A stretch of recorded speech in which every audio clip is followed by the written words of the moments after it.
అన్న మీ పేరు? నా పేరు వీరేంద్ర అండి. ఎలా ఉంది రాజానగరం నియోజకవర్గంలో పొలిటికల్ సిచ్యువేషన్?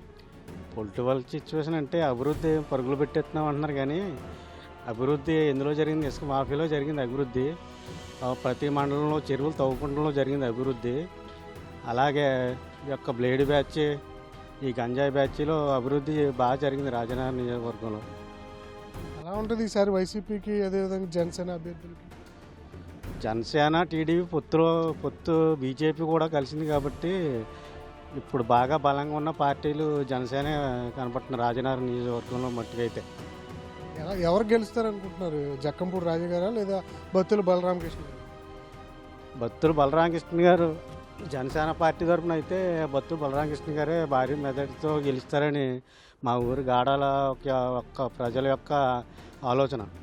అంటే జక్కంపూడి రాజు గారు మళ్ళీ నేనే గెలుస్తా అంటున్నారు. ఆయన అంటున్నాడు, ఆయన ఒక గంటల వ్యవధిలో సంపాదించడం పెట్టిన దృష్టి అంతా ఒక వైఎస్ఆర్సీపీ కేడర్ మీద పెట్టలేదండి అతను ఇప్పటివరకు కూడా. ఒక ప్రజల మీద దృష్టి అనేది లేదు ఆయనకి. ఆయన గంటల వ్యవధిలో సంపాదించుకున్నారు ఆయన. ఎలా చెప్పగలుగుతున్నారు బత్తుల బలరామకృష్ణ గెలుస్తారు? ఎలా చెప్పగలిగినప్పుడు ఆయన ఇప్పుడు ఎక్కడ ఆపదైనా ఆయన పేరు వినిపిస్తుందండి. ఎక్కడ ఏ సమస్య వచ్చినా ఆయన పేరు చెప్తున్నారు. ఎక్కడ బాధ కలిగినా ఎవరు చనిపోయినా కానీ బత్తుల బలరామకృష్ణ గారు అనే పేరే ఒకటే వినబడుతుంది. మరి అధికార పార్టీ అయినా జక్కంపూడి రాజు గారి పేరు వినబడతలేదు ఇప్పుడు ఎవరికి కూడా. ఎక్కడ చూసినా బత్తుల బలరామకృష్ణ గారికి ఓటేస్తామని చెప్తున్నారు. మెజారిటీ ఎలా ఉండొచ్చు? మెజార్టీ అంటే ఇప్పుడు మా గాడాల వరకు అయితే మేము చెప్పగలమండి. ఇప్పుడు 3 మండలాలు ఉన్నాయి రాజానగరం నియోజకవర్గంలో. ఎక్కడ మేము తిరుగుతున్నాం, ఆటో మీద తిరుగుతాం ప్రతి ఊరు.